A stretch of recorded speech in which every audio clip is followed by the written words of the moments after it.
And before we get going, here's a word about our sponsors. SDHQ Motorsport is a powerhouse 30,000 square foot facility with 45 family members reporting for duty. This single owner, single location business is based out of Gilbert, Arizona. It can handle anything from a hot rod, daily driver, pre-runner, race vehicle, half-track or Kugelwagen, or just about any other project you need help with. Their skilled staff with hundreds of years of combined experience eats, sleeps, and breathes performance. So go check them out at sdhqmotorsports.com or check them out on Insta at sdhqmotorsports. The We Happy Few 506 podcast is brought to you in partnership with the Gettysburg Museum of History, home of the Major Dick Winters collection and the largest assortment of authentic Band of Brothers artifacts in the world. Visit the free museum at 219 Baltimore Street in Gettysburg, Pennsylvania, or at www.gettysburgmuseumofhistory.com. Well, hello and welcome along to another We Happy Few 506 podcast, The Nearly Men, the Masters of the Air Appreciation Society. We've subheaded it as also. I'm here and so is my beautiful co-host. How you doing, Dougie? Yeah, I'm very well, thank you, Matthew. How's things in America? How's life? Oh yeah, not too bad. I had to get up quite early for this, to prep for this. So I've got an array of caffeinated beverages around me, but I'm ready. I'm excited. Yeah, We've got also it's going to be 90 degrees here today later on, so I'm going to go fishing. Wow.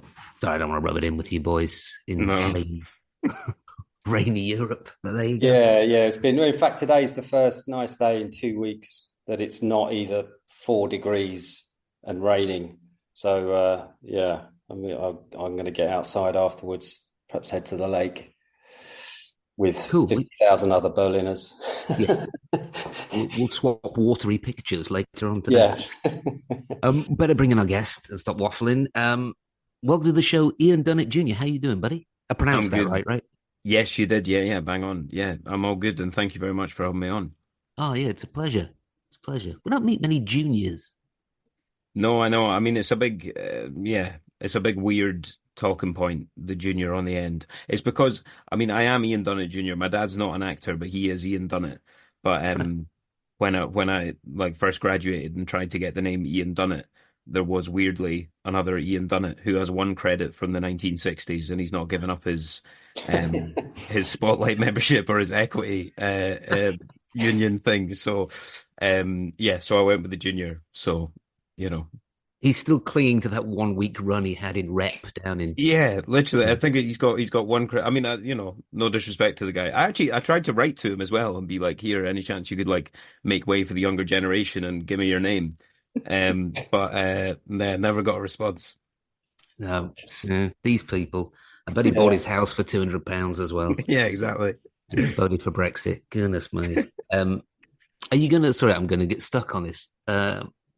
If you have a son, will you call him Ian Dunnett too? It will be the third. No, absolutely not. No, I think again, no disrespect to my dad, but I think I could be more creative and come up with something else. Than Ian. Yeah, I think so. Yeah. Oh, well, okay. What's your dad's name, Matthew? My dad's name. I do know this. I'm not being vague. I do know this. My dad's name is Robert, so it's Robert Adrian Bob, but I think his actual name is Adrian, so he's Adrian Robert. Okay. But my dad was a paratrooper, so he joined the parachute regiment aged something ridiculous like 19. And he had a Welsh accent and a name Adrian, and he thought in a cunning survival technique he would not be called Adrian and have a Welsh accent, so he changed it to Bob. So my dad's name's Bob. Bob. Yeah, Bob. What about yours? What's your dad's name? Mine? Yeah. AJ. AJ? Yeah, that's what we call him. His name's Alan John, and Alan's my middle name, which is my acting name, yeah. Oh. Yeah, that is cooler. Yeah. He's cooler. So where are you? How are you, Ian? Yeah, I'm good. I'm in London.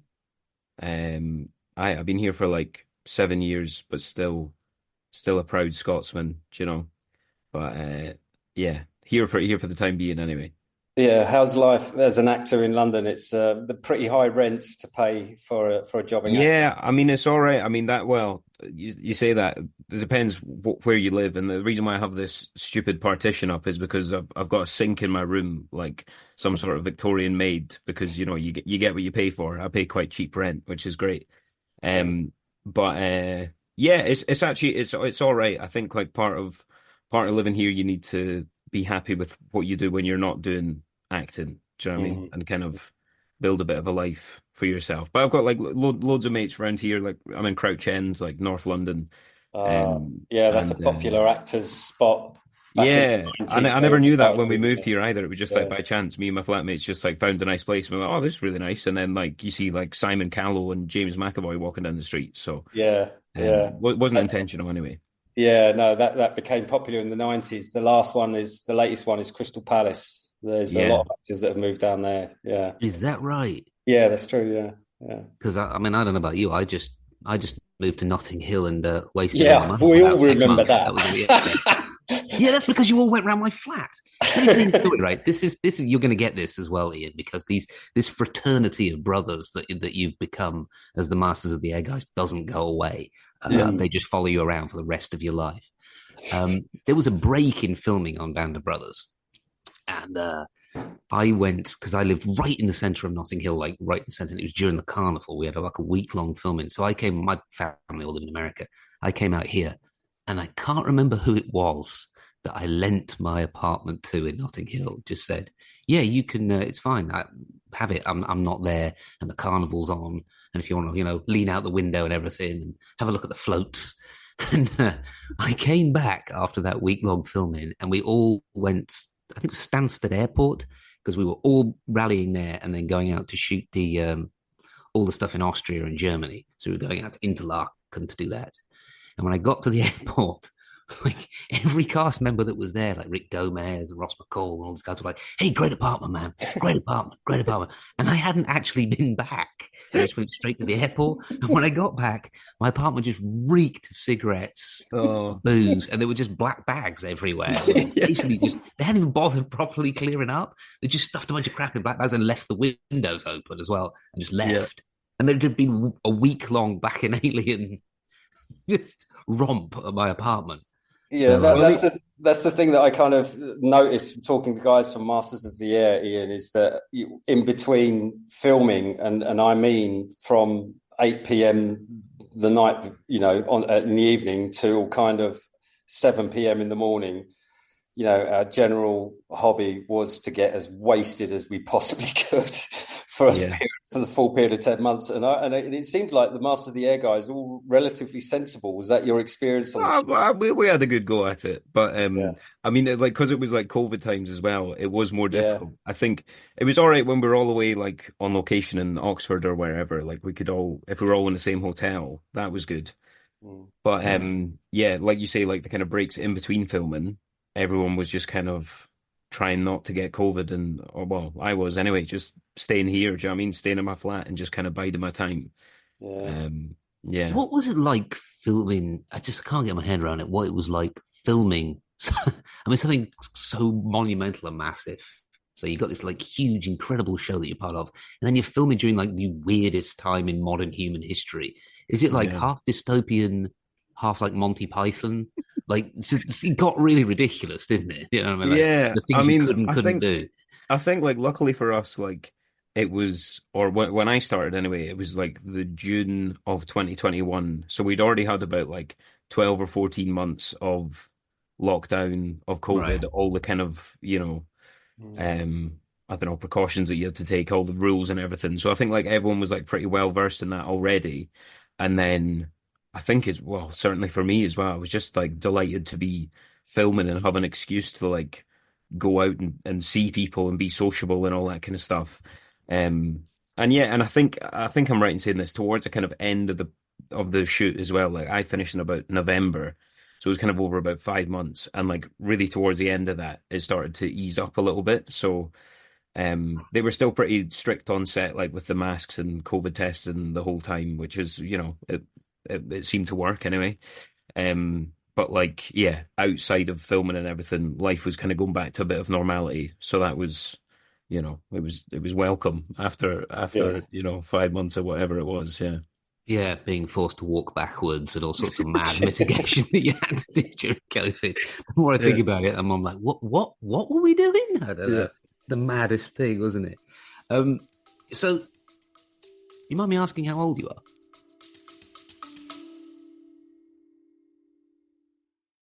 Did you know that you can change what you taste by what you hear? How can you use sound to make a deeper connection with your clients? Can we be healed with sound? Sound influences people in their buying decisions and their daily lives. In the podcast Audio Branding, I explore all of this, both with my own observations as a voice actor of over 15 years and by interviewing knowledgeable professionals in the field of advertising, marketing, music, and science. To have a listen for yourself, visit audiobrandingpodcast.com. Yes, I'm 28 now, so I was 25 when we filmed it, which is, I was a much younger Younger man then. than the Yeah. guy that you played. Is that not right? So he would have been, let me work this out. He was born in 16, was it? 1916. Yeah, Yeah. that's Oh right. wow, So, he wasn't that young. so he would have He was been 26, maybe 26, 27, I 27. think. Yeah, Yeah. probably. Yeah. So yeah, probably like the age I am now when he was actually there. Yeah. I mean, relatively old for one, a B-17 crew member and a navigator. He was the navigator, wasn't he? I got Yeah. that right. Yeah. Yeah, relatively old. So I sort of had a couple of questions around that. I mean, I don't know how much you knew about the man before you played and how much information you were given and everything. And I wondered whether you knew much about, because he must have had a life before. He was one of the only guys actually must have had a life before. The other guys were so young. Do you know what I mean? It was Yeah. like you're 19, you're 20, you've done nothing. Maybe you've lived on a farm. Suddenly, you join the Air Force. Yeah. Do you know about the life that he had before? Was he Well, married? Was he? Did you get a lot of information about him? Because everyone else has got, or some of the cast, and we got it as well, like little folders with,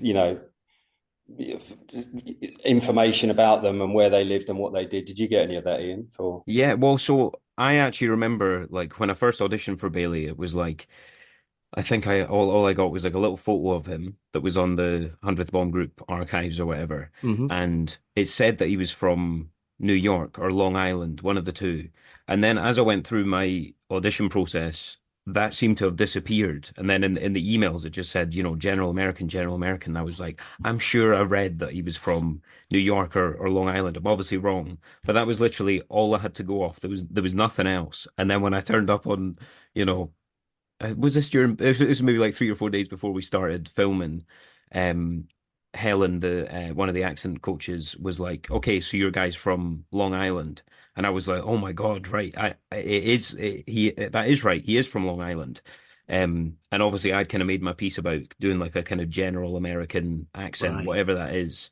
And then she was like, let's go for it. Let's do the full, Long Island, 1940s Long Island, which was like really scary. It's a tricky accent as well, isn't it? Yeah, and I Very mean, thankfully for specific. me, they did kind of like, pull it back a little bit so it wasn't too strong. But I think, yeah, and sorry, in terms of information, that was all I had to go off. Like, and obviously Rosie was our pilot, and there was a lot about Rosie. So I Mhm. had about 17 days from when I got the job until we started boot camp. And in that time, I literally just like tried to read everything I could about Rosie, watch like any kind of video or whatever. And it really was. It was like anything that I could get, like even a slight sense of, or maybe he's going to speak about Ron here, maybe he's going to speak about his navigator. And there was only one video that I found that was him talking about Rosie talking about his time at the Flak House when they'd had this, horrendous monster mission after their third mission, got taken to this Flak House. And Rosie was talking about how there was like loads to do, but they were also bored and they decided to go and play golf. And I'm an avid golfer, so I was buzzing about this. I was like, right, where's this going?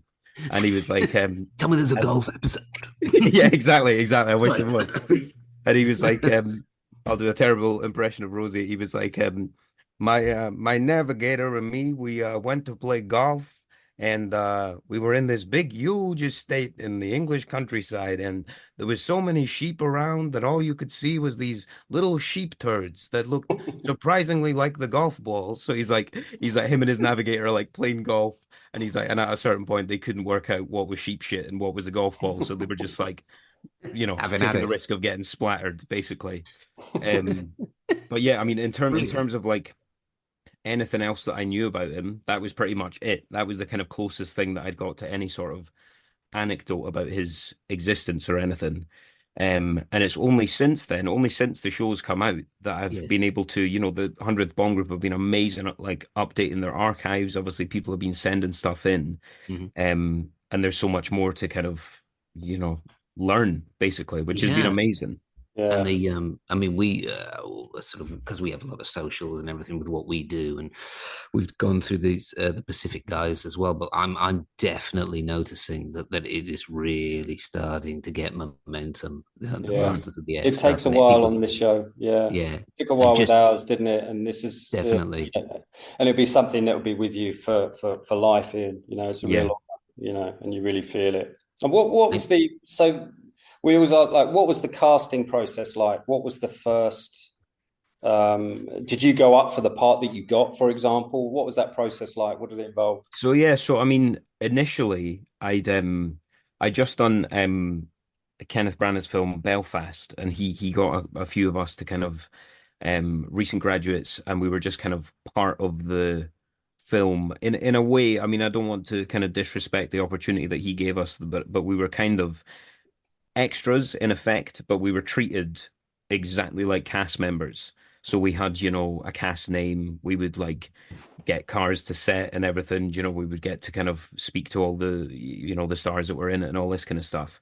And so when I first auditioned, it was the same casting director, Lucy Bevan and Olivia Grant.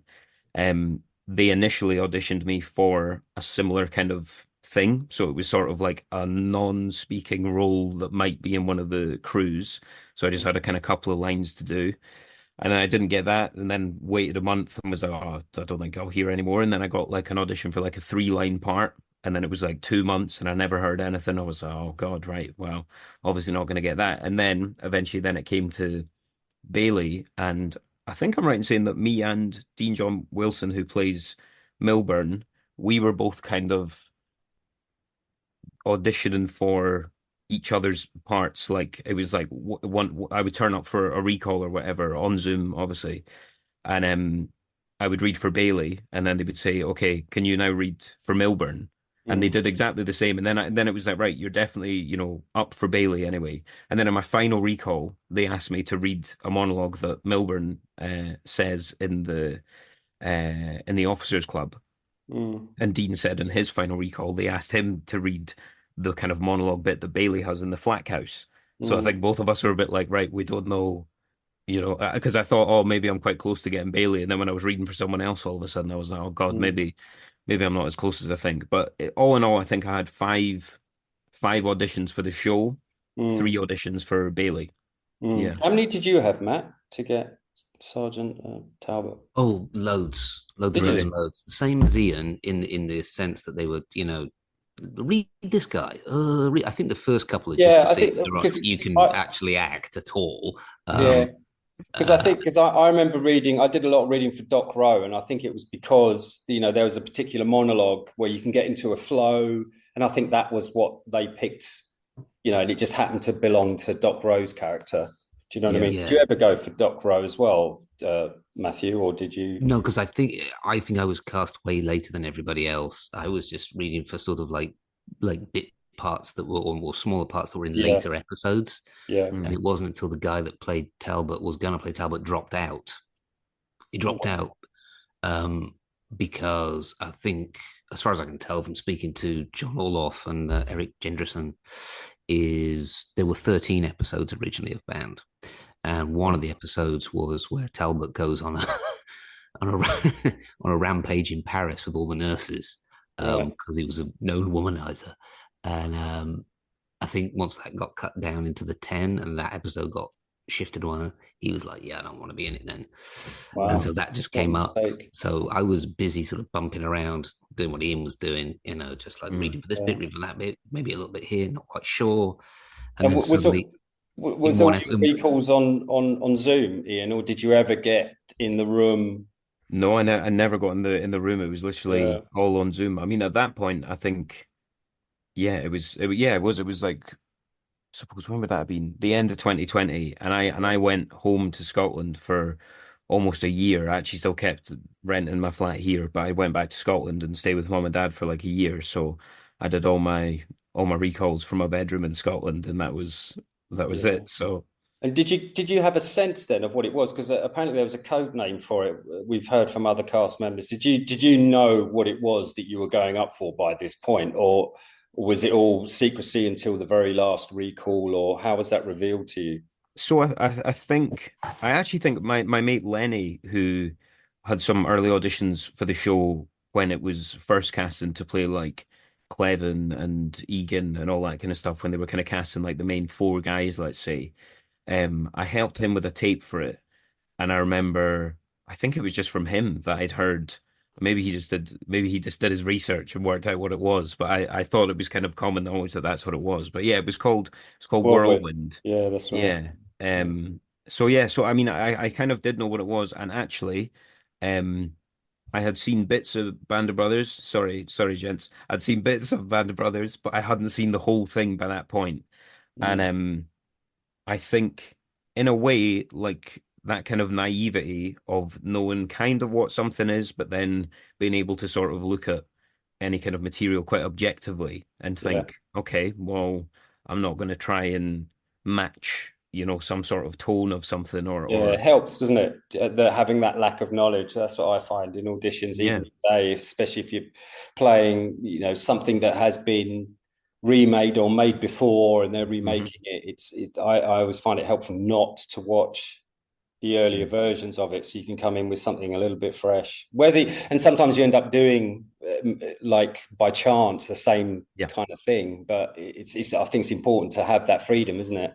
Yeah, yeah. I suppose like you got to kind of, I mean, it could be straight down to laziness about me being like, oh, I've just not watched that yet, or I could say that it's me being an actor with lots of integrity to say I really trust whatever go I'm with going the to do second here one, is Ian. going to Yeah, Go be I with the the think it's a right good second thing. one. idea, but Definitely.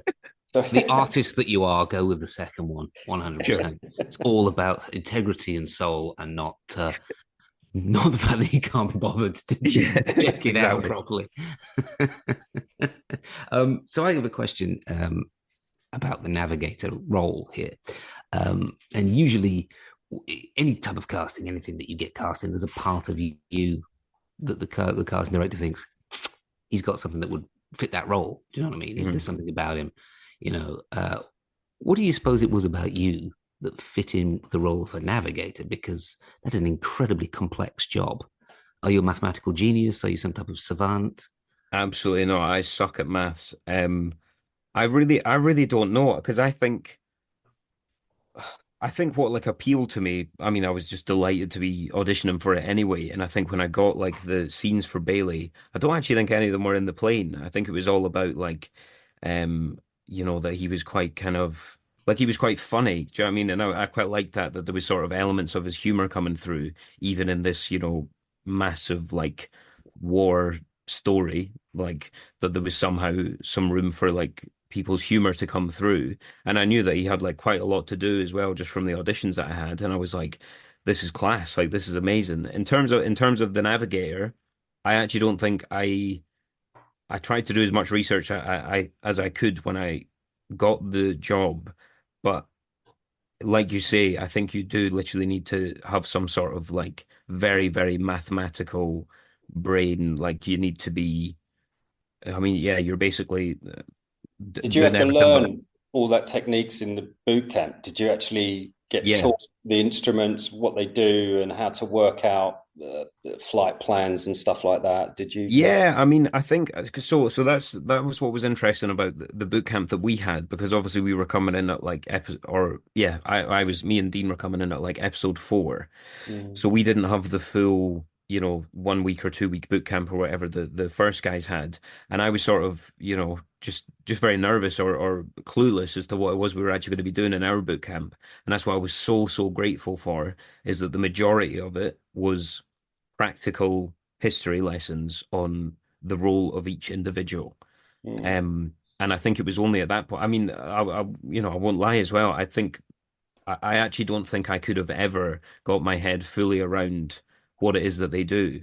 And I guess like from the boot camp, you get your little navigator briefcase, and you can sort of look through it and see the maps and see the logs and have a look at the instruments and stuff. But yeah, I would say like it's definitely not for me anyway, one of those things where it's like if you play a violinist in a film, then you're all of a sudden you know how to play the violin at the end of it. Like if you had me navigating a plane, like no chance. Do you know what I mean? Yeah. So was it one of those things where you lied on your CV and told people that you passed maths at A? I was like, yeah, I'm a World War II navigator. That's it's not as common as horse riding. I think everyone lies about riding a horse. Exactly. Yeah. And speaking French as well. I don't know what that's about. Yeah. I think I remember my agent called me up and going, "So you speak German? So tomorrow during the," I was like, "Did I say I spoke German?" And I remember saying I spoke. Yeah. I can do a comedy German accent. Is that the same thing? I don't think it is. Yeah. So I come up with a new segment. Ian. You might like this. I don't know. I'll just backtrack. So, but it's a coping mechanism, isn't it? Being funny, especially during stress. So yeah, that's something that you really understand as a person. That like, if this was me, I think I would have been cracking jokes all the time. There's a lot of it in a lot of the sort of shows and stuff that you see. There's a lot of it in Pacific. There's a lot of it in Band, where you got like Lars is doing impersonations and everything. It's a very I don't know. It's a very sort of like manly way of coping with a situation under great stress is to make a bunch of jokes. Yeah, 100%. And I think that's what was so like amazingly written by John Orloff in that kind of the don't encourage him. Don't encourage Orloff. I got to speak to him later. He's ego the size of San Francisco as it happens. I'm cutting that bit out. What the writer, who will remain nameless, did very good so well though. Honestly, like I did, that's what I thought was so beautiful about that kind of section in the Flack House, where Bailey sort of starts by kind of telling this joke about, Rosie all of a sudden he's off his head and he started singing when we were in the plane, and then the kind of the gravitas of the situation and him sort of Bailey realizing in the moment like what that actually meant. Do you know what I mean? It's sort of like a full circle moment where he's like, here we are to kind of have a laugh, and from everything that we kind of gathered from the actual guys' times there, other than Rosie, I think the rest of them actually had a pretty good time, just letting their hair down, having a laugh, like pissing around, which was amazing for us to film. But then I think you're absolutely right. I think that was a sort of very good depiction of that kind of making light of a very bad situation or a very traumatic situation.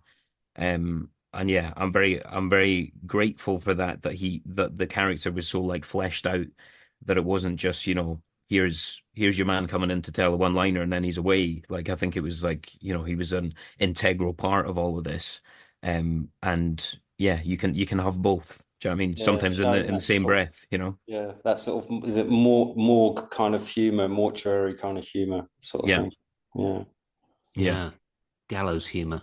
Gallows humor, that's B-17 humor. That's what we call it. Yeah, gallows humor, that's it. I'm trial running a new segment of the podcast, Ian, and you're my guinea pig. But you seem like you might be the perfect character for this. And it's called Shout Out to a Bully. So this where you said I need to see where you're going with this. We're both guinea pigs in this, Ian, because I have no idea where he's going with this. This is what Matthew does. So where am I going with this? Hang on a second. All right, so there's a moment in which you've been watching the show where you just think, I'm part of something incredible here. I am something incredible that is going to last and last and last and have a legacy. Was there any point, is there anybody in your past that you just thought, I hope they see that? That's a very good question. I'm actually kind of relieved that there's no one that does come to mind. And maybe I've ruined your segment, because you clearly thought I'm a gentleman who's been bullied in the past. No, I'm joking. You're an actor, for God's sake. Of course you have. I don't know. I mean, to be honest, it's probably a bit of a boring answer, but everyone has always been like very supportive, or even like kids when we're at school or whatever. I think like I was always just doing drama or like making jokes or whatever it was, and like I'm very grateful to even the people that were pricks in my year. Like nobody really kind of gave me a hard time about it. Like nobody really said you're off your head, go and be a plumber or something. Like nobody kind of nobody spoiled the dream, let's say. But that's I reckon you'll get some good answers to that questions, not from me, but maybe from someone else. See, when you speak to Johnny, ask him if he's been bullied. I definitely have that lined up for Johnny as well. Yeah, of course. I think you had that with Johnny in mind, didn't you? Of course, we have. There's also the element of like when you're at school, they realize that if you don't become an actor, then you're done for anyway, because there's no way you can become a plumber or anything useful in life. I think that sort of that is true. That's would sum all of us up here, probably on the screen as well. Yeah. You're definitely going to pretend for a living. Yeah, I didn't get into it till I was 27 anyway. Oh, really? Wow. Yeah, I hadn't exactly achieved anything up until that point. So, what did you do before that? Did you have? He was a functioning member of society, unlike the rest of us. Yeah, well, I doubt that. I know. I started out as an apprentice carpenter. That's what we. Right. That's what we do as a family business, going back like 5-6 generations. I only did that till I was about 21, and then when I started Band of Brothers, I'd actually joined the fire brigade, right, and gone through selection, which took about a year. Wow. And was just waiting for my posting, and you got sent to boot camp instead. Yeah, and then Band of Brothers came along. They kept putting my posting back like 3 months, and then I got Band of Brothers, and it was going to be 10-month job, and I just went, okay, well I'll just do this instead. Wow. That's incredible. Yeah. So I got another question for you, Ian. Yes. This is another slightly facetious question, but I'm going to do it anyway. So I was doing my research and I was checking you out online, doing some deep cover work here, and I noticed there's some very good red carpet shots of you for the Masters, the air premiere when you're on the red carpet. How did you go in with your pose there? What did you have a preset pose or whatever? I'm only saying this because like Doug used to be a model, so he knows about modeling. I once got a modeling gig, and it was the most difficult thing I've ever done in my life because I've no idea what I was doing. I like forgot how to stand or do anything. I could fold my arms or put my hands on my hips. That was about it. Yeah. Over and over again for a whole day. Doug's a natural, so but like, what pose did you go for? I mean, probably quite a bad one if you really zoom in on those photos. It's a pretty good one, actually. I'm looking at it here. You got like this kind of, is it like a rusty coloured suit, and you look very smart. Well, that's good. That's all I can hope for. But no, luckily for me, there was a big queue to the red carpet, so I just watched what everyone else did, and it's over in about 6 or 7 seconds, and then it's terrifying though, isn't it? When you're in the queue and you've got because there'll be a little mark on the ground that you have to stand, and then all these flashes go off. Yeah, everyone's shouting at you as well, aren't they? Hey, over here.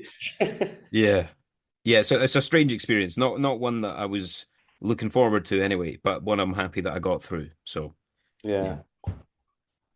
We could maybe, I think, Dougie, maybe you could start doing modeling classes for people. That could be another side hustle. Well, like the 1,000-yard stare. The 1,000-yard stare. Because I kind of drift off mid-conversation quite a lot. So you always go with the Doug Allen, don't ask me a question or I'll deck you look on your face. There's a lot of money in that. There's a lot of money in that. There is. Was there any part of you when you were filming? Because I'm going to go back to the show and talk about some of the scenes you did and everything. Was there any part of you when you got on the set? Because it must be mind blowing to get on that set and see all the technical stuff and the B-17 stuff and then all the wider sets. Any part of you that got a slight imposter syndrome and was like, I do not belong here? It's funny. I mean, obviously, I'm an actor and I'm riddled with nerves and self-doubt and all the rest. But that was actually the first time that I didn't feel that doing a piece of acting work, which was amazing. So I remember the very first scene that we shot was this is literally my first day. It was the end of episode 5 when Rosie's crew come back and Stephen Campbell Moore playing Red Bowman is asking Bailey, saying, right, what about this plane? Have you got notes on this plane or whatever? And I basically just say no record, no record, no record. Oh, that's a And great scene, then man. That's a great scene. it's a classic again, It's a freaking great scene. beautifully Yeah, shot. yeah, yeah, yeah. In terms of just the story and the look of it and everything. After the kind of horrendous things that you've seen for all of that episode, for it to come back to a room that was previously bustling and filled with people, saying, "I saw this plane, I know what happened here," arguments, all sorts. To just have one singular little cell of a crew sitting there, kind of just traumatized by it, and somehow having to go through the same procedure, I thought was amazing. But yeah, I remember when we were doing that scene, we'd maybe, I mean, we probably did about 40 separate takes of everything. We shot it for about 7.5 hours. And I remember after about an hour of doing it, I remember sitting in my chair and going, what is this thing that I'm feeling right now? It feels so foreign to me. And I was like, oh yeah, I'm not absolutely shitting myself. So, and then there was a moment where I went, oh, I could like lose the plot here. I could go full nerves. And then I went, no, no, no, just ignore that. Maybe try and, keep doing the same thing, whatever it is that's keeping you calm. Right. And I loved it. Actually, again, I had like a really enjoyable experience, and I was sort of, and as I say, that was completely new for me. That it wasn't something of feeling like, I don't know what I'm doing, or I'm freaking out, or I can't concentrate, or I'm just trying not to shake, or whatever it is. And then I think after meeting the rest of the guys in the crew, because we all didn't really know each other then, after meeting all of them and kind of looking forward to our storyline and everything, because we had, a nice run of it in terms of the show. Like we had lots of lovely stuff to shoot, especially when we were away at the Flack House having a great time. It was a completely separate world. So for all of that stuff, it was just sort of like, right, we can actually, our job here is to have a really good time. And that's kind of what we did, So there wasn't necessarily room for me to go, oh, I don't think I'm capable of splashing around in a boat today, lads. I think they need someone else more experienced. It's was that because like the ensemble element of it? There's a lot of guys there. Everyone will be kind of nervous. We all know who you're working for, Yeah. And I guess there's a kind of an empathetic thing. I guess that's kind of how I felt on our one. It's like, I'd be super nervous, but then, you look around, you see everybody else and, everyone's kind of going through the same thing. And Yeah, and also like I mean in a show like this as well, it's so rare that unless you're kind of one of the main four guys who have very kind of insular moments where you kind of capture a little bit of them, by themselves, basically. None of us kind of had any of that. In a way, that was more of a blessing than a curse because, like you say, everyone else around you, you're so acutely aware of the fact that you are just a small cog in a big machine because everybody else around you you can see the workings of it and you think, well, I would be an egomaniac if I think that, whatever I'm doing in the deep, deep background of this shot is going to be the thing that, it makes them call cut or whatever it is. So I think that was very nice as well because it took the pressure off all of us. And like you say, a lot of us started at the same time as well. We're going through the same thing and we kind of supported each other through that, maybe sometimes without saying anything, just by being there. Yeah. Was there because I give you a real specific example of this. Was that when you get together with the ensemble stuff? Sorry, excuse me. Was there any time where they just started rolling? Do you know what I mean? Like, all right, this is really sort of natural, and they just started like rolling on you. Maybe that stuff is in it a little bit or not. I'll give you an example of it. There's a scene in Band of Brothers episode 9 with Paconti and Luz, and they go into this farmhouse and they're stealing chickens. Yes. And that entire section of those two is just apparently the director will just go, it's just Jimmy and Rick Gomez almost as themselves, just arguing with one another and bantering, like, I don't want to touch this chicken. You got two New York guys, and there's like chickens in a farm with no idea what they're doing with it. And apparently the director was just like, and it's all like improvised and made up on the spot. That's amazing. I mean, but I think you have to have a specific scenario for that. Yeah, and I was Like just wondering something. whether there was one with these guys as well, or it was far more Yeah. structured. But it's just with the ensemble stuff. Sometimes it is just a bit like, and other times look like some magic happens because you're so relaxed Yeah, because you're with the same guys and you know, it calls cut and you're doing the same banter in, and do you know what I mean? You get to know yeah, each other so well that sort of relaxed. Sometimes it just crosses over, and the director's yeah, like, yeah, get this, or do that, do whatever you were just doing then. Don't worry about that. Let's just film that. That's brilliant. yeah. Well, that's amazing. I mean, I love things like that. Like I Yeah, love it's such like a an Easter egg to hear that it's like, do you know that scene was actually improvised? I love that. completely. Yeah. But I guess, yeah, I mean, I don't know. Again, I'll annoy you by saying I think John Orloff is such a good writer that Yeah. the it was all there. Do you know what I mean? Yeah, that's the thing. That I Uh, kind of honestly, writer, yeah, you're not going to be able to I go never off, felt are you? like, do Yeah. you know what I mean? Yeah, I never felt like there was a point at which I was like, I should say this or I should do Mm. this or, um, yeah, but it all felt very free. I think it is just because like we were having such a good time anyway Mm. that it wasn't as kind of prescriptive as that there was a moment where like we were just being amazing and then they decided to start filming. But I think there was definitely like this feeling of we're bringing in the energy that we all have with one another anyway, and it was actually quite seamless in a way. Mm. yeah. um and I think also I remember right at the very end Dean said to me, it was on our last day and we were just going in to do a couple of little bits in the studio just in the nose of the plane, and Dean said to me, will you miss Bailey? And I was like, to be honest, man, I feel like I'm just sort of playing myself. I was like, I just feel like I'm playing myself, but he happens to be from Long Island. And I Mm. said, and I asked Dean because I thought it was a bit of a leading question. I was like, "Are you going to miss Milburn?" And he was like, "I feel exactly the same," Mm. which is lovely. Do you know what I mean? Like, I'm glad that it kind of felt like that. Do you know what I mean? And then we had the horrendous 3 year wait to see if we were just being idiots for, Mm. you know what I mean, for 6 months, or if is any of this stuff actually going to read, or are we just going to look like out of place, do you know? Wow. Wow. Amazing, huh? Yeah, that's great, and that it only grows. It only stays with you and grows that. So that I mean, Yeah. you'll forever be connected with this guy Yeah. that you played. You'll forever curate his memory, and as time passes, you know, people will just assume that you're that guy. It's kind of weird. Do you know what I mean? Yeah, Like, because I bet, yeah. Yeah.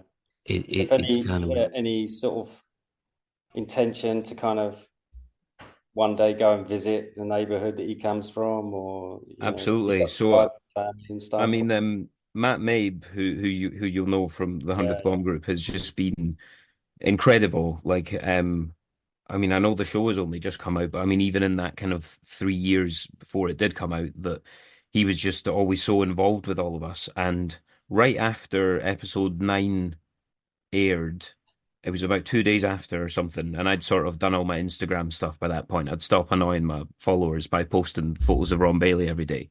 And Matt just randomly sent me a message and went, "Hey Ian, do you want Ron Bailey's son's email address?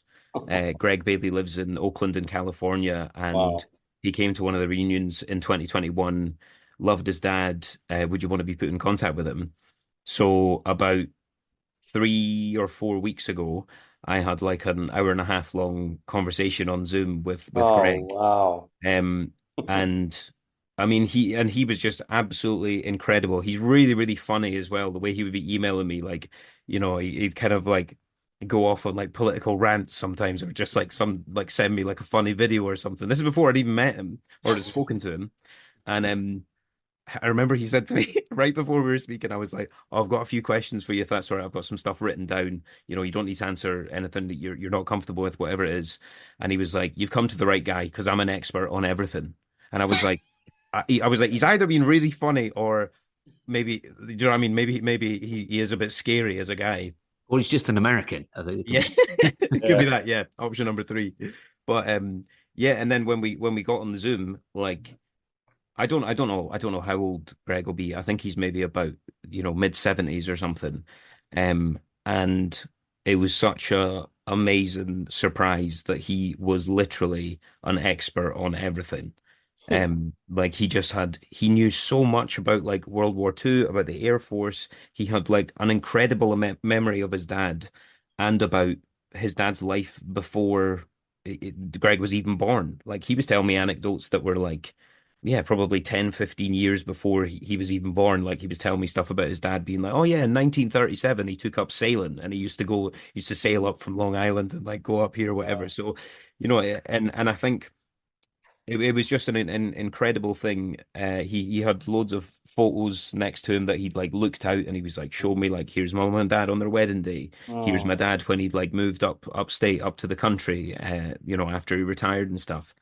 Um, and yeah, it was just like it was absolutely perfect. And even in my initial email to him, I said, me and my girlfriend would love to come to New York. I would love to come to Long Island and, you know, have a look around where your dad grew up. And even though he lives in Oakland, which is the other side of the country, his immediate response was, I'll fly out and I will meet you and I will show you round whenever you want.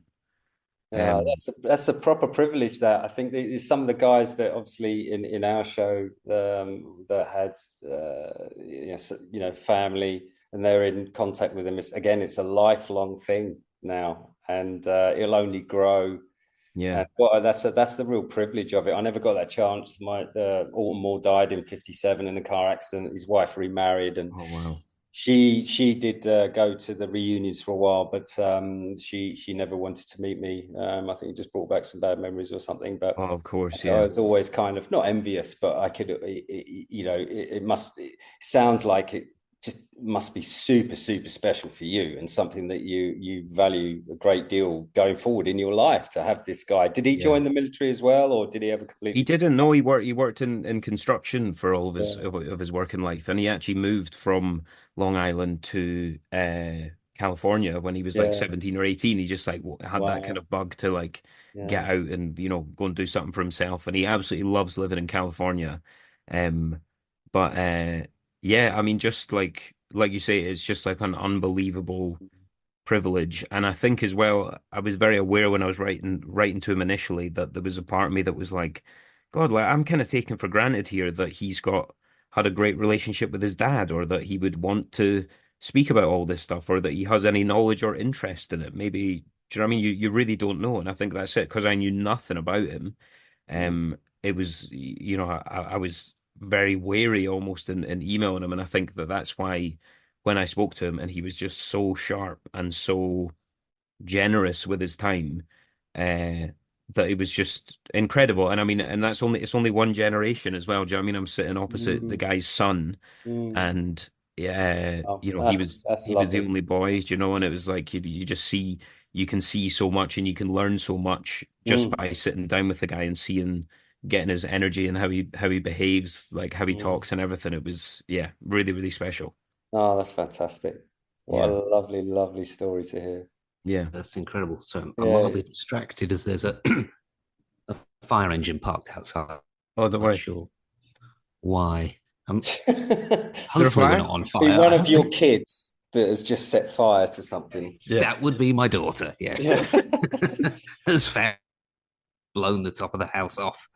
Would not surprise me at all. So we'll just move away for a second, then we'll sort of round up to make way for Jonathan Halley. Him.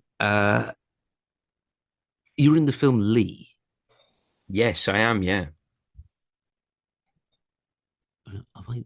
Oh, sorry, I'm a little bit jumping. Oh, don't How's worry. Kate Winslet's teeth? Her teeth. It's a serious question. How's her teeth? Great, great teeth. Oh, hang on one second. One second. I'm a little bit choppy What's in my. going No, on no, with don't you, worry. Take Matt? your time. You seem massively distracted, and that's a very strange question. And now you've frozen. Am I back now? So the internet went a bit.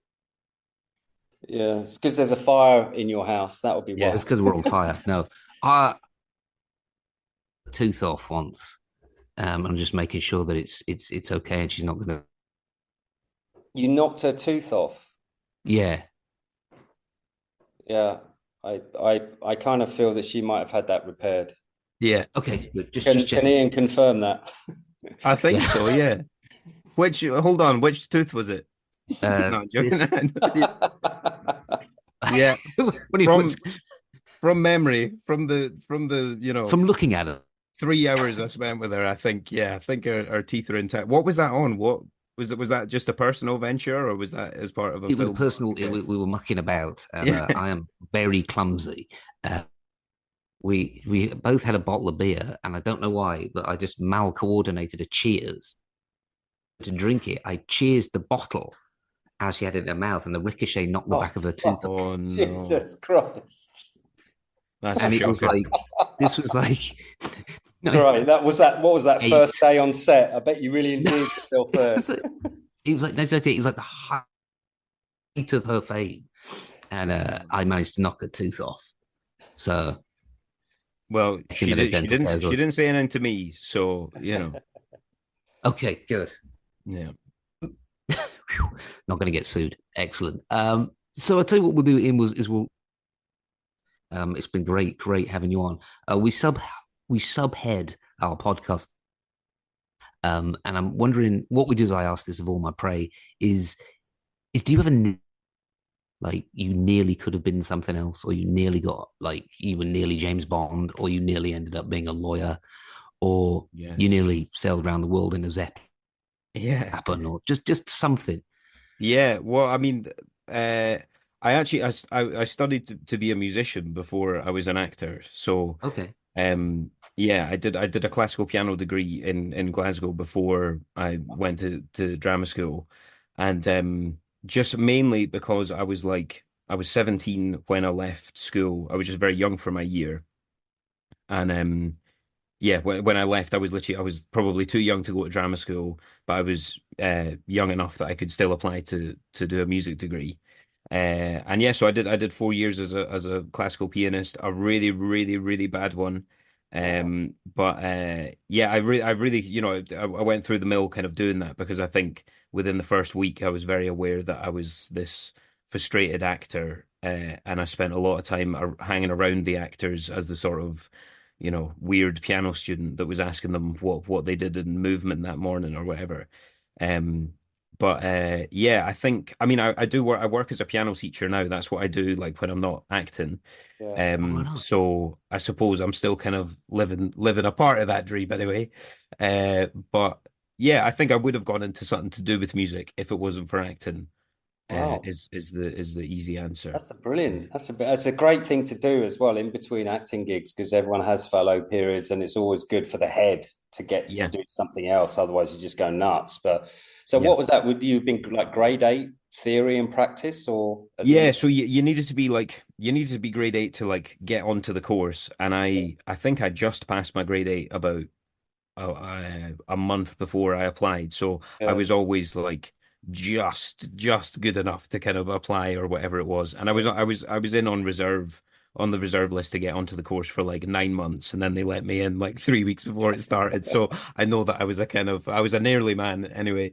But yeah, but I mean it was great. I'm super glad that I did it now. But yeah, I think when I kind of graduated there and wanted to go and do acting, I wanted to kind of separate the two. Whereas now I'm at time where I'm able to kind of accept it a little bit more, that's something that I can do as well. And it's a great thing to do. It's a lovely thing to be able to play music. What a beautiful it really is. Sorry, my mum was a pianist. Yeah, that's lovely. Might be the fire truck, but so my internet has been a bit choppy the last 5-10 minutes. Sorry. Where do you, did I miss that? Say again, sorry. Where do you teach the piano? Also, I go to kids' houses like around North London. So I've got like 20 students that I'll see kind of Monday to Friday after school, which is great because it keeps the days free for staring into the abyss or playing golf or maybe an acting audition now and again, But yeah, it's good. It's a good kind of structured thing that keeps me, like you say, keeps me sane. That's a great thing to have, Ian. Really, it really is. Yeah. No, I was just wondering because distractingly hot piano teacher. I don't know. I was just wondering. Don't know where I'm going with that either. Yeah, I don't know where you're going. It's time to wrap this up before Matt totally loses the plot. All right, Ian, thank you so much for coming on. Thank you. Really cool. We'll have a private chat because we're going to get you on a tour as well. We'll just... Yes. Now, it's been great talking to you. Thank you so much. Thank you. We'll have a private chat because we're going to get you on a tour as well. We'll just... Now, it's been great talking to you. Thank you so much. Yes. Thank you so much for having me, Jed. Thanks really ever appreciate so much for coming on here. It's been a real Anytime you want to pleasure come meeting back on, let us know. Yeah, Thank definitely you. come back on when you got something else going on, and we'll see you on a tour. And Or just a recital, one of those Tom and Jerry. Exactly. That's right. I look forward to it. Okay. Yeah. All right, Good buddy. stuff. Thank Thanks you so very much. much. Thank Take you. care, Thank mate. you. Cheers, mate.